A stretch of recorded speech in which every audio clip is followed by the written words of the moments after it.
Perfect. Cursed be the ground for our sake.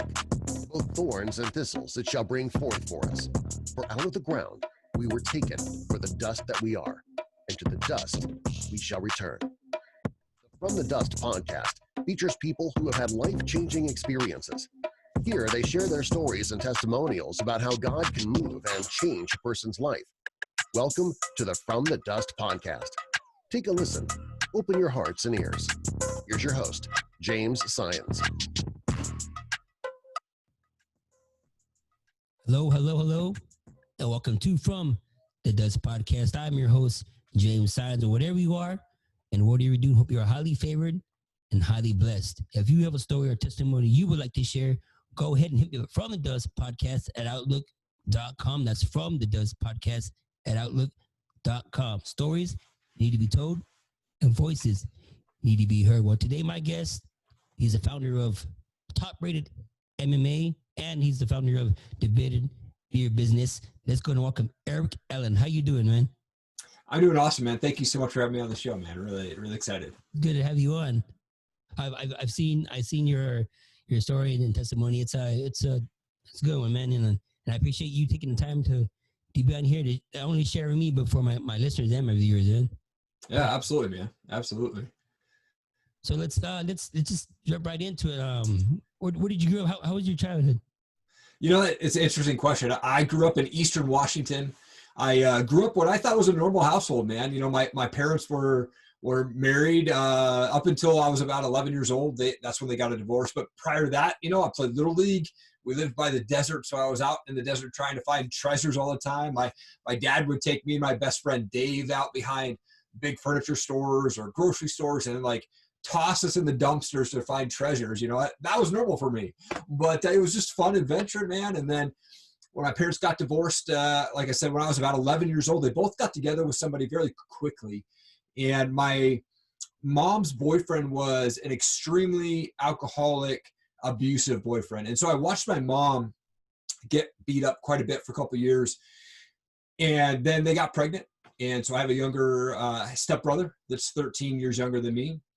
And for about a year and a half, I watched him beat my mom up quite a bit. The police would come. My mom would never press charges. And then they said, hey, we're going to move to Stevensville, Montana. So I moved up to Stevensville, Montana, the middle of my 8th grade year. And then I was there for all of my 9th grade year. And while there, the abuse didn't stop. In fact, it escalated. And so they rented this house that was on 5 acres that had 3 bedrooms. And the 3 bedrooms were for them, my little brother, who was just 1 year old at the time, and then my sister, who's 4 years younger than me. And they said, well, Erik, we don't have a room in the house for you, so you get to go live in the garage, and we'll put up this plastic tarp, and that would be your room on that side. And there was a fireplace on that side, and that was how I stayed warm through the winter.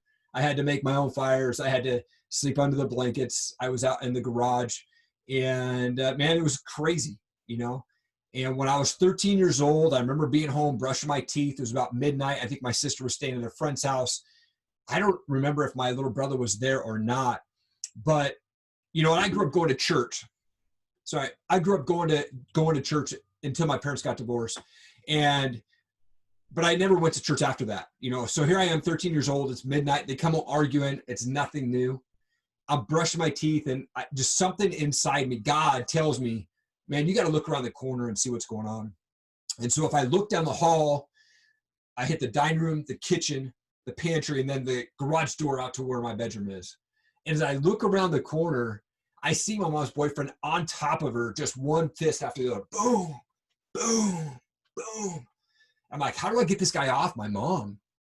And so the first thing that came to my mind was grab one of those steel frying pans. Actually, it was a cast iron pan that you would take camping with you, those big heavy duty ones. And I played baseball. I got a pretty good swing. So I just went up behind him and I swung as hard as I could, and I hit him in the back of the head. And it didn't knock him out. He was just, you know, so drunk. I was surprised. I did split his head open, immediately started bleeding. He turned around, and then as he was turning around, he was kind of mid-sentence saying, what the f-? And as he said that, I took another swing and I split his forehead open right here. again, not knocking him out, which I was really surprised at that point. I'd fallen over on that second swing. And I remember looking up and he was on top, not on top of me, but standing over me, yelling. And then my mom comes out of nowhere and just starts throwing rights and hits him like 5 times in a row in the chin. Blood is splatting behind him on the wall. The police finally show up, take him to jail for the night. And that was kind of a typical household, man. After that, I moved back to Washington with my dad. I went to back to Washington for my sophomore through my senior year of high school. So you basically had a man up pretty quick, right, at a young age? For sure. Yeah, for sure, man. Yeah. I didn't even have a second thought, man. It was like, as soon as I saw what was going on, like I had seen it before, but in that moment, God was saying, dude, you got to take action right now. And so I didn't hesitate. It was just like, let's just make it happen. Was that the end of the abuse after he got a taste of his own medicine? It wasn't, no. My mom stayed with him for a couple more years. I lived in Washington. Like I said, I went back to live with my dad. That was a whole nother adventure because my dad rented a house for him and I. And my dad would go and stay with his girlfriend. He'd put $20 in a cup. That was my lunch money for the week. He would stock the fridge with cereal and Hunger Man meals and microwavable meals. And so sometimes I wouldn't see my dad for several months at a time. I would have to take public transit to school. And so that house became the party house.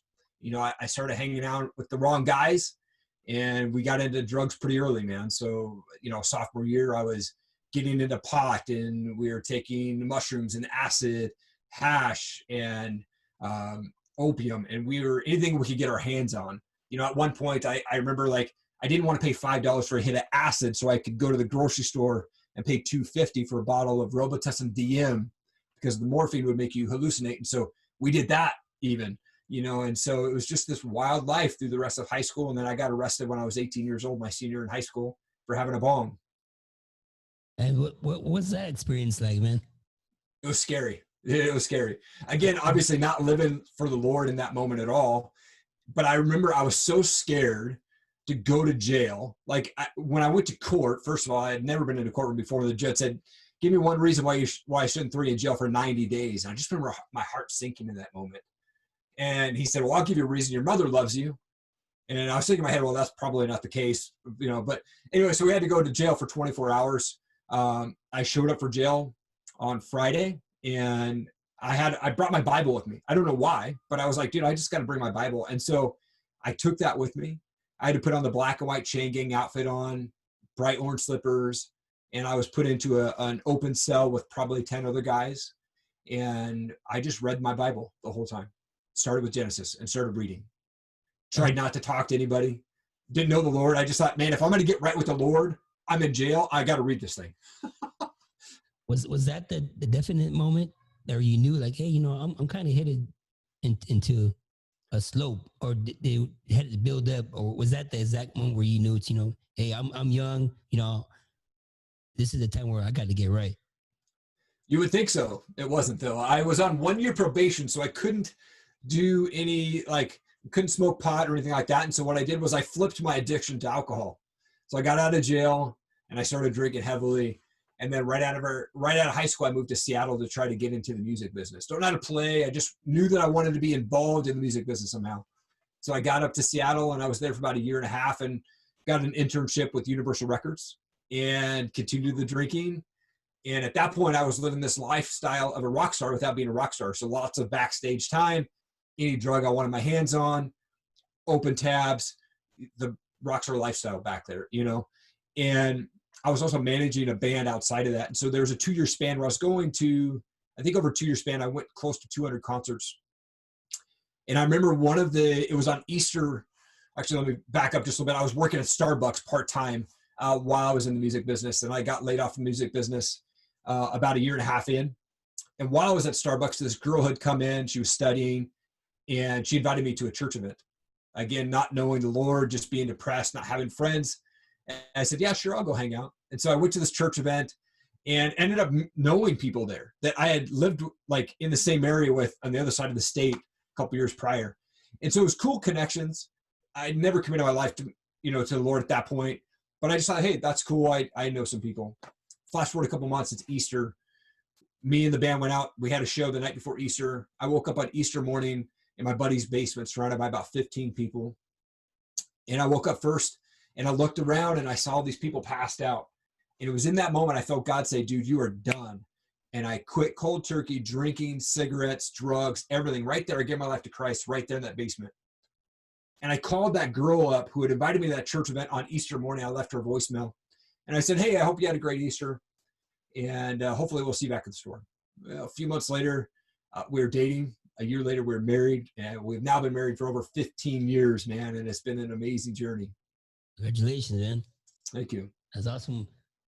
What did you learn through all that, and what were you able to do through those lessons? It took me a while to get my head straight. I was still bitter for a long time towards my mom for putting me through that, and putting my sister and my brother through the abuse that they had to witness as well. And they were younger at the time, so I don't know if it affected them as much as it did me. But I had to deal with the bitterness, man. I had to deal with the depression because, you know, prior to me getting married, I was a mess. You know, once I got laid off from the music business, I kind of lost my identity. I was working at Starbucks at night, and I'd go to Hollywood Video and I'd rent a VHS movie on the way, or a DVD movie on the way home, and have my 6-pack of beer and go and drink myself till I passed out. And, you know, I was 21 years old. I was $28,000 in debt and had to go file bankruptcy. I had no idea what I was doing. I didn't know how to use money, how to spend money. And so after I gave my life to Christ, man, everything just kind of opened up. And I remember I was just so hungry to know the Lord that I was just reading books like crazy. And I just started diving in. And I think the first month after I got saved, I read like 30 books. I mean, literally, I was just reading, you know, for 4 hours, 5 hours a day. I just wanted to know about books and know about the Lord and the stories. And I had to give all up the bitterness and all of that, you know, and I had to learn too that the friends that I did have that I was partying with, I had to take a step back. Like, yeah, they're my friends, but I had to tell them, like, look, for me, it's not healthy. I need to take a break mentally from partying, from being in the scene. And they respected me for that. It was probably 4 or 5 months later that I was able to finally reach back out and say, hey guys, I'm at a good spot. Like, let's go grab some coffee, you know? And so I had to deal with a lot of that stuff too. Well, we mentioned you're the founder of an MMA organization. Now, what makes me think about that you busting the dude with the pan. Did that give you some kind of like inspiration to start this top rated? That's a great question, man. No, I actually, you know what? It's funny. I grew up watching Mike Tyson. I grew up watching the UFC early days. My dad always had pay-per-view boxing on, you know, as a kid, and always showed me ninja movies. And so I think I was a ninja for Halloween for like 15 years straight. You know, it's just, that's how I grew up. My dad was a Bruce Lee fan. He introduced me to Bruce Lee at a young age. So I was always intrigued by the fight game, martial arts in general. I never learned how to train or fight other than a few trainings that I did with some friends, or, you know, I'd go to a karate class or, you know, for a bit, or boxing class for a bit in high school and stuff like that, but never took it serious. And so I've just always been a fan. And then I was sitting around with my wife around 2011, and I said, hey, I want to get into this MMA apparel thing. And how do we make it different? And my wife, being the genius that she is, she says, how many MMA companies are out there are 100% American made? And so we did some research. There wasn't any at the time, or maybe 1 or 2 that just weren't well known. And so we launched this Top Rated MMA, a 100% American made apparel company. And it took off much faster than we were prepared. We started getting calls from UFC management, fighters, you know, asking us to sponsor fighters, wanting us to pay $10,000. I'm like, hey man, I started this company, we're 5, maybe down the road we'll be able to do something like that. So yeah, I mean, here we are. 2017, I reinvented the brand. I did a new logo, new website, and launched the podcast. And now humbly, we're considered the #1 MMA podcast out of the Northwest. Man, that's cool. I've been into like MMA and stuff like that. Not much experience, but I was able to learn some kickboxing through a family. They're considered some of the pioneers in use. I don't know if you heard of them. Benny the Jet, Euclides, and Linky and Lily Rodriguez. They're pretty major in their field. So I mean, that's what got me into the sport. I mean, I never really have any real fights. I have some training, just the basic knowledge. But yeah, Right. that's what caught my eye. I was like, man, let's see what this guy, what does he do with it and what's he's about, man. That's pretty cool. And yeah, my show. Oh, sorry about that. Go ahead.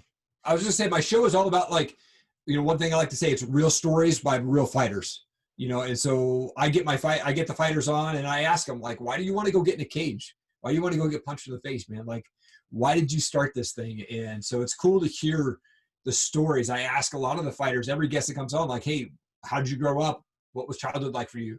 And I've heard everything from, man, I grew up wrestling, to I have a federal offense and I can't get a real job, so fighting was my only way to pay for food and put it on the table. Well, yeah, I didn't understand it. Even sparring and getting hit hurt. You know what I mean? That's just a sport. So I was like, nah, this is not for me. When plus, right? Yeah. Yep. And you're the founder of the Bearded Biz. Well, Beard Biz, not beer. What's that all about? Yeah, it's called the Bearded Biz Show. And I started that in January of 2019. And I wanted to continue kind of that side of things of understanding people's stories. I'm very intrigued by how people grow up, or how do they become successful, or what are they doing to change the world, and entrepreneurs. And so I took I've been listening to Ed Milet for several years. I love his podcast, huge fan of him, had the opportunity to be able to talk with him on my show, but really started the Bearded Biz Show to talk with those, what I call entrepreneurs, world changers, and success-minded people. And so I've been able to talk with everybody from Tim Story to Ed Milet to Sean Whalen to Eric LeGrand, Jim the Rookie Morris, who the Disney movie The Rookie is based off of. Yeah, cool. And, it's been a huge blessing. I release every Friday a Bearded Biz Show, and every Saturday a Top Rated MMA show. And so we'll close in on 200 episodes of Top Rated MMA this year, and we'll close in on close to 100 episodes for the Bearded Biz Show. Well, I'm hitting a milestone pretty soon. I'm 3 episodes away from the Big 20, so. Come on. That's awesome, man. That's awesome. That's what I started this. I always had an intrigued or interested in people's story, Yeah. What they've been through and what they overcome. I mentioned to start the series, my dad he's a minister and pastor, so I seen him bring in many people, man. And that's what caught my eye. I seen people come in from like the lowest of lows, and then come on top to change their lives to do better. And I've always had an interest is, what they've done, how do they change it, and what they're doing now, what their experience is, what they've started. It's cool, man. Yeah. Yeah. Where can my listeners and viewers find your stuff? The best place to go if they want to check out this Top Rated MMA and Bearded Biz? Yeah, no problem. No, so it's just topratedmma.com and Bearded Biz. It's bearded. It's bearded biz. So beardedbiz.com are the websites there. And then we're on all social media, man. YouTube, we're on Facebook, Instagram, Twitter, all under Top Rated MMA or Bearded Biz.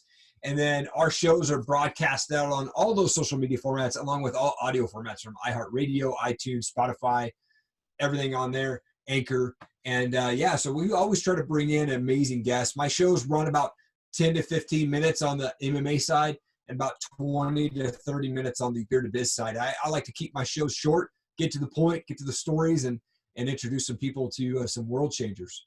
Yeah, I've been having trouble saying that because my cousin, he runs his own podcast and radio show. It's called Bearded Biz and Beer Better Than Biz. So I was like, oh, okay. That's awesome. I was getting confused for a minute. But man, that's amazing, man. You got a pretty powerful story, man, from having a kid having to basically, man, fight his whole life. Since you were young, the way you explain things and what you're doing now, what you came through, well, that's a heart of a champion right there, if I say so myself. Well, thank you, man. I appreciate it. My wife is a fighter as well, man. We both came from really broken homes. And so I think it's interesting that God brings two people like that together. And, we decided before we got married that if we were going to do this thing, we're going to break the chains of divorce. We're going to break the chains of broken homes for our kids. And so both of our parents, both sides have been married multiple times. And so here we are 15 years plus. We have 2 beautiful kids. And, we're living a different legacy for our kids. And I think God brought us together, man. And it's funny because my wife and I were actually born at the exact same minute. different days, different years, but on birth certificates, we're both born at 1:41 p.m. Wow. Big coincidence, huh? Right. I've always given my guests an opportunity, well, not just to answer the questions and share the story, but to share what's on their heart. If, someone's listening and they're experiencing what you experienced as a kid, or they want to start their own podcast business, what kind of inspiration what kind of words of hope can you give to them?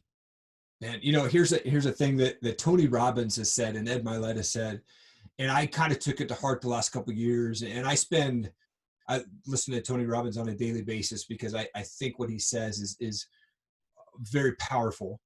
But life happens for us, not to us.